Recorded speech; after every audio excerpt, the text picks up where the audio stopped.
A uniform rod of mass m, length L, area of cross section A, Young's modulus Y hangs from the ceiling. Elongation under its own weight will be. ठीक है, तो अपनी wait की वजह से जो elongation होता है डेल्टा एल, अपनी वेट की वजह से, ठीक है, एक रॉड है और वो हैंग करी हुई है और ये सारी स्पेसिफिकेशन है, मास एम है, लेंथ एल है, area of cross section A है और यंग्स मॉडुलस वाई है। तो अपनी वेट से जो elongation होता है वो होता है M G L upon two Y है। ठीक है, इंटीग्रेट करके ये फॉर्मूला प्रूफ हो जाता है। ठीक है, और यही बस आपसे पूछ रहे हैं कि अपनी वेट से elongation कितना होगा, बट डायरेक्ट फॉर्मूला है सीधे, तो आपका आंसर बनेगा B part, M G L upon two Y.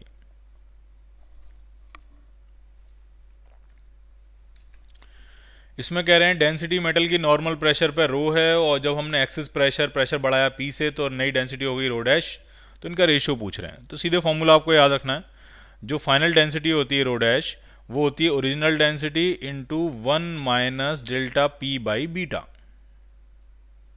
तो आपसे रो और रो डैश का रेशियो पूछ रहे हैं, रो डैश अपॉन रो पूछ रहे हैं, तो रो डैश अपॉन रो जो आएगा वो आ जाएगा 1 अपॉन 1 माइनस डेल्टा पी जो है वो एक्सिस प्रेशर है वो पी के बराबर है अपॉन बीटा। तो ये आंसर भी सही हो सकता है, और इसको जब ऊपर लेके जाते हैं इस नीचे वाले डिनोमिनेटर को, तो बाइनोमियल अप्रोक्सीमेशन लगा के 1 प्लस पी बाई बीटा भी बन जाती है। तो आंसर ये दोनों ही ठीक है, आंसर ए भी ठीक है और आंसर डी भी ठीक है, बट डी जो है वो ए का अप्रोक्सीमेशन है, तो डी और अगर ए एक साथ हो तो हम किसको टिक करेंगे, हम टिक करेंगे एक पार्ट को, तो इसका आंसर बनेगा ए part.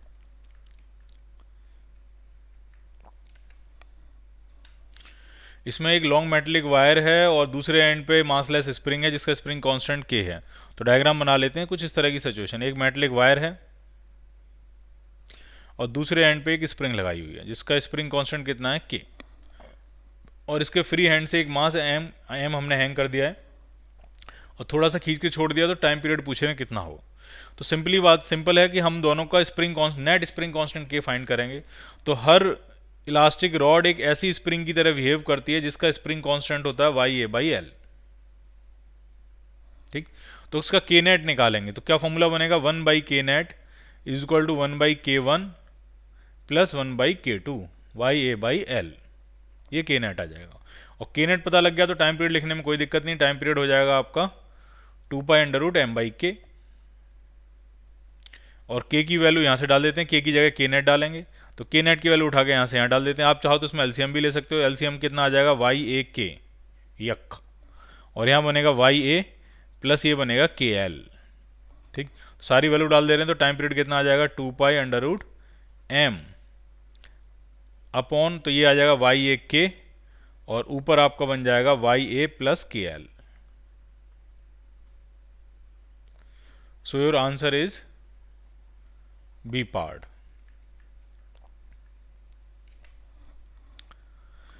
Length of an elastic string is A when tension is 4 newton. ठीक है, तो ऐसे समझो, मान लिया कोई स्ट्रिंग है उसकी नेचुरल लेंथ है एल नॉट, आराम समझना, और जब आपने टेंशन उसमें खींचा उसमें तो उसकी लेंथ बढ़ गई होगी कुछ। ठीक है, तो फाइनल लेंथ होगी ए। ठीक है, कोई स्ट्रिंग है उसकी नेचुरल लेंथ थी एल नॉट, फिर आपने फोर्स लगाया तो लेंथ बढ़ के टोटल लेंथ कितनी हो गई ए। ठीक है, कब, जब आपने कितना फोर्स लगाया, तो फोर्स जब आपने लगाया 4 न्यूटन। ठीक, तो जो इलोंगेशन माना जाएगा तो इलोंगेशन होगा ए माइनस एल नॉट, ये होगा इलोंगेशन। और अगर हम उसका कहें कि उसका स्प्रिंग कांस्टेंट के बराबर है, इलास्टिक कांस्टेंट स्प्रिंग कांस्टेंट के बराबर है, तो F is equal to minus K X का फॉर्मूला लगाएंगे, माइनस तो सिर्फ अपोजिट बताएगा, तो ये इक्वेशन बन जाएगी 4 इज इक्वल टू के times A minus L not, ये पहली इक्वेशन बन गई। फिर कह रहे हैं जब टेंशन 5 न्यूटन है तब उसकी लेंथ बी मीटर हो जाती है, तो 5 न्यूटन जब फोर्स हो जाएगा तो इलोंगेशन फिर माना जाएगा बी माइनस एल नॉट। ठीक, अब क्वेश्चन ये पूछ रहे हैं कि जब उसमें टेंशन 9 न्यूटन हो तो इलोंगेशन कितना होगा, तो मैंने चलो मान लिया उसका इलोंगेशन सी है, सॉरी इसकी टोटल लेंथ सी है, तो इलोंगेशन हो जाएगा सी माइनस एल नॉट। उसकी टोटल लेंथ पूछ रहे हैं जब टेंशन 9 न्यूटन हो, तो ये 3 इक्वेशन आपके पास बन जाएंगे। जब 4 न्यूटन टेंशन था तो टोटल लेंथ ए थी, तो इलोंगेशन हो जाएगा ए माइनस एल नॉट। जब 5 न्यूटन टेंशन था तो टोटल लेंथ बी थी, तो इलोंगेशन हो जाएगा बी माइनस एल नॉट। और जब 9 न्यूटन टेंशन था तो लेंथ सी थी, तो इलोंगेशन हो जाएगा सी माइनस एल नॉट। अब आपको ये सी की वैल्यू फाइंड करनी है, तो कैसे कर रहे हैं वो समझो। पहले ऊपर वाली दोनों को डिवाइड कीजिए आप और यहाँ से एल नॉट निकालिए। ठीक है, मैं आप पे छोड़ता हूँ, थोड़ी सी लंबी कैलकुलेशन है। उसके बाद आखिरी की दोनों को डिवाइड कीजिए और फिर उसमें एल नॉट की वैल्यू पुट कर दीजिए और यहाँ से क्या फाइंड कर लीजिए सी। ठीक है, पहली दोनों को डिवाइड करके एल नॉट की वैल्यू निकालो, बाकी वाली दोनों को डिवाइड करके सी की वैल्यू निकालनी है, लेकिन एल नॉट की वैल्यू उसमें डाल के आएगी सी की वैल्यू। ठीक है, तो ये आप कैलकुलेट करना, आपको एक आंसर मिल जाएगा। इसमें कह रहे हैं एक यूनिफॉर्म इलास्टिक प्लांक है, कांस्टेंट फोर्स लगाया गया हमने स्मूथ सरफेस पे रखे, तो इस तरह की सिचुएशन है। ये स्मूथ सरफेस है और इस पर एक प्लांक रखा हुआ है।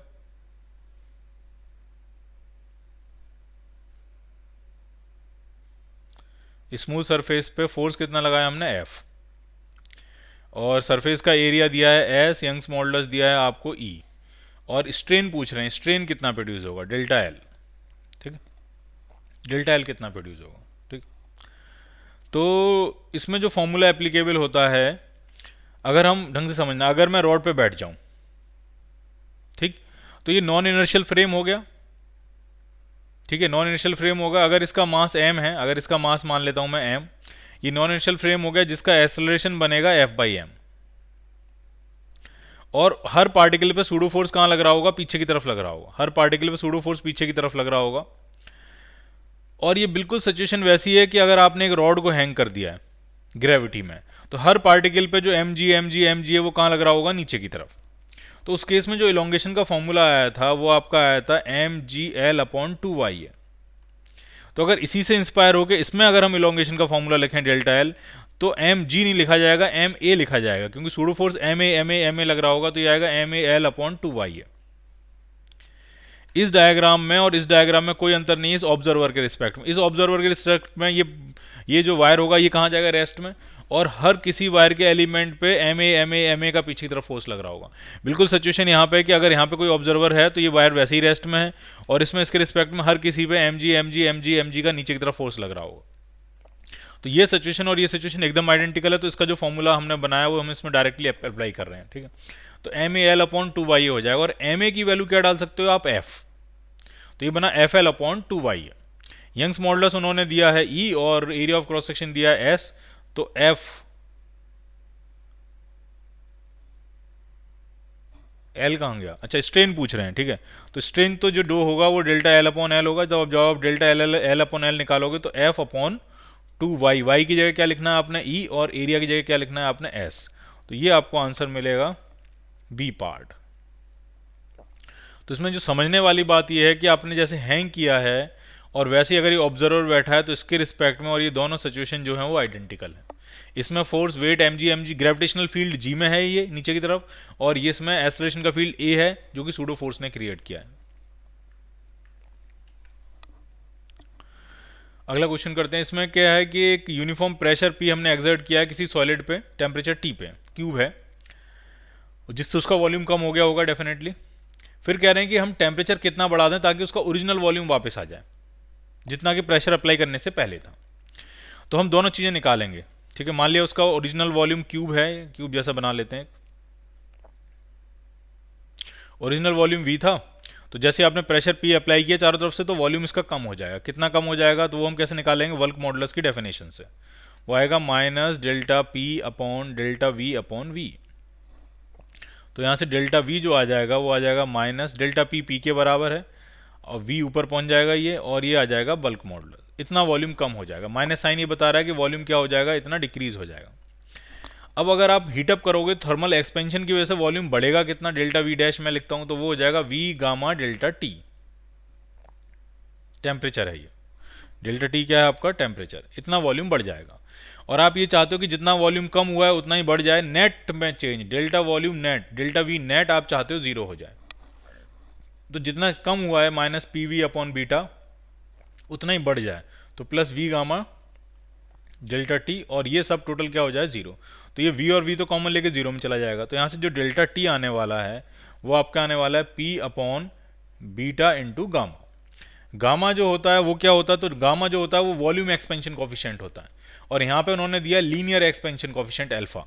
तो गामा और अल्फा में रिलेशन होता है, गामा आपका 3α के बराबर होता है, वॉल्यूम एक्सपेंशन कोफिशिएंट और लीनियर एक्सपेंशन कोफिशिएंट में ये रिलेशन होता है।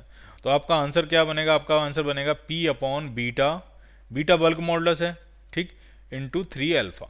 तो ये आप इतना टेम्परेचर आपको बढ़ाना पड़ेगा, तब जाके उसको ओरिजिनल वॉल्यूम उसका वापस मिल जाएगा। सो your answer is D part.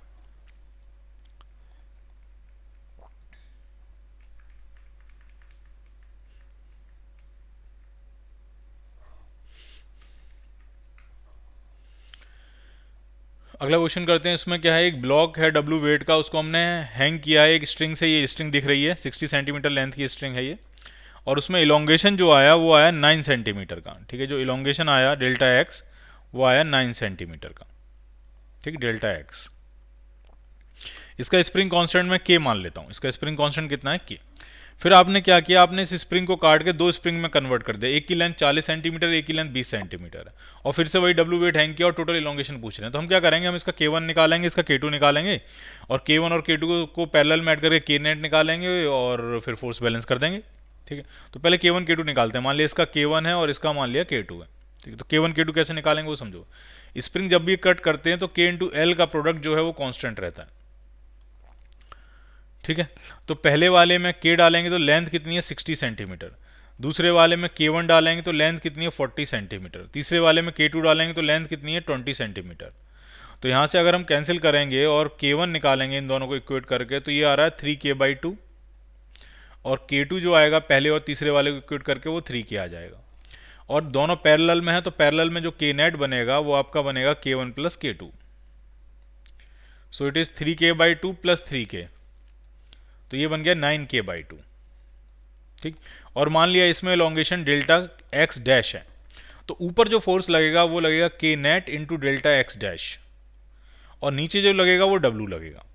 और अगर आप पहली स्प्रिंग को देखोगे, पहली स्प्रिंग में, तो पहली स्प्रिंग में जो ऊपर फोर्स लग रहा होगा वो K डेल्टा एक्स लग रहा होगा, और नीचे जो लग रहा होगा वो वेट लग रहा होगा। ये दोनों इक्वेशंस बन गई।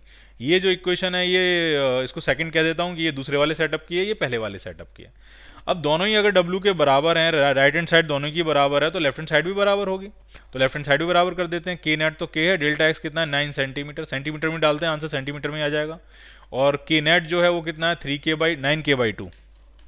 ठीक है, पहले वाले का जो K है वो K माना है हमने, और इलोंगेशन 9 सेंटीमीटर है, जैसा कि यहाँ दिख रहा है ये 9 सेंटीमीटर इलोंगेशन और K है। दूसरे वाले का जो K आएगा आपका K नेट वो 9K/2 है, और उसी का इलोंगेशन आपको डेल्टा एक्स डैश निकालना है। तो ये K से K कैंसिल आउट हो जाएगा, इस 9 से 9 कैंसिल आउट हो जाएगा, तो डेल्टा एक्स डैश जो आएगा वो 2 सेंटीमीटर आ जाएगा। तो दूसरे सेटअप में जो इलोंगेशन आएगा आपका वो 2 सेंटीमीटर के आसपास आपको मिलेगा। सो your answer is D part.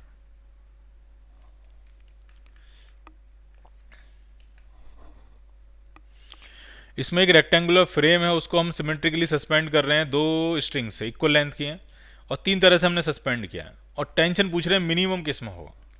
तो अगर इसका टेंशन कहें इसमें T है और इसमें भी फिर T होगा, तो ये जो एंगल थीटा है, तो ऊपर कंपोनेंट लगेगा T cos थीटा, और इसमें भी लगेगा T cos थीटा, और T cos theta 2T cos theta मिलकर mg को बैलेंस करेंगे। तो पहले की इक्वेशन ये बनेगी 2T cos theta is equal to mg। तो T यहाँ से कितना आएगा, T यहाँ से आएगा mg/2 cos थीटा, और cos थीटा की वैल्यू 1 से बड़ी होगी, तो पहले केस में जो टेंशन आ रहा है वो mg/2 से बड़ा आ रहा है। और इसी तरह से C वाले में भी टेंशन mg/2 से बड़ा आएगा, क्योंकि इसमें वर्टिकल से यहाँ पे एंगल थीटा है, तो इसमें भी T cos थीटा लगेगा। लेकिन B वाले पार्ट में टेंशन डायरेक्टली T और T ऐड होकर 2T इक्वल टू mg होंगे। तो पहले और तीसरे में टेंशन जो है वो mg/2 से बड़ा होना चाहिए है। ठीक, और बीच वाले में जो टेंशन होगा वो 2T इक्वल टू mg, यानी बीच वाले में जो टेंशन होगा वो mg/2 के बराबर होगा। So your answer is B part. Least in B, तो सी पार्ट आपको आंसर मिलेगा, क्योंकि बी का जो मेंशनिंग है वो सी पार्ट में दी हुई है। इसमें क्या, दो वायर हैं, दोनों की लेंथ L और L है, इसका क्रॉस सेक्शन एरिया 2R है, इसका R है। ठीक है, और W वेट हैंग किया है, और इलास्टिक पोटेंशियल एनर्जी पूछ रहे हैं। तो हम क्या करेंगे, हम इसका K निकालेंगे, इसका K निकालेंगे, K1 K2 कह सकते हैं, और इसका K नेट निकालेंगे। और इलास्टिक पोटेंशियल एनर्जी का फॉर्मूला होता है half K net into delta x का स्क्वायर। अब इसमें क्या करेंगे, K नेट से ऊपर नीचे मल्टीप्लाई कर लेंगे। इसका फायदा आपको ये मिलेगा कि K net into delta x, जो ऊपर लिखा है K net into delta x, ये वेट बन जाएगा। तो ये बनेगा आपका वेट का स्क्वायर अपॉन 2K नेट। तो ये फॉर्मूला लगा के हम इलास्टिक पोटेंशियल एनर्जी निकालेंगे। K नेट निकालते हैं, तो K1 कितना होगा, तो K1 होगा आपका y, हर इलास्टिक रॉड एक स्प्रिंग की तरह वेव करती है जिसका स्प्रिंग कांस्टेंट होता है y/a/L। तो एरिया कितना होगा, एरिया होगा 4πr² ऊपर वाले का, अपॉन लेंथ कितनी है L। और y2 कितना, K2 कितना होगा, K2 हो जाएगा y, एरिया कितना है, एरिया है πr² अपॉन लेंथ L। और आपको सीरीज में ऐड करना है, तो सीरीज में स्प्रिंग्स इस तरह से ऐड होती हैं, 1/k net is equal to 1/k1 plus 1/k2। तो L upon 4πr² plus L upon πr²y। तो ये 1/4 है और ये 1 है, तो 1 प्लस 1/4 5/4 हो जाएगा। तो ये बनेगा 5/4 L अपॉन πr²y। तो ये बन गया 1/k नेट। और आपको पोटेंशियल एनर्जी निकालनी है, तो इसकी वैल्यू उठा के बस यहाँ डालनी है आपने, ठीक है। इसकी वैल्यू उठा के बस यहाँ से यहाँ डाल देनी है। तो ये बनेगा W² अपॉन 2, और 1/k नेट कितना आ रहा है 5L, तो 5L तो पहुँच गया ऊपर, और नीचे आ रहा है 4 इंटू 2 करेंगे तो 8 बन जाएगा, πr²y। ये आंसर बनेगा आपका। तो 5/8 W²L ऊपर और πr²y नीचे, तो आपका आंसर बना सी पार्ट। इसमें क्या है, एक माइल्ड स्टील का एक वायर है जिसकी लेंथ 2L है, और हमने उसमें एक वेट हैंग करके उसको x नीचे खींच दिया। यहाँ पे इलास्टिक लिमिट के अंदर ये हॉरिजॉन्टल पिलर्स के बीच में फिक्स कर लिया है। तो स्ट्रेन पूछ रहे हैं, स्ट्रेन कितना होगा। तो स्ट्रेन जो होगा डेल्टा L अपॉन L, तो वो होता है फाइनल लेंथ। फाइनल लेंथ कितनी होगी, तो ये पाइथागोरस लगा के ये लिखेंगे तो ये आ जाएगा L² प्लस x², और इधर भी यही है √L² प्लस x²।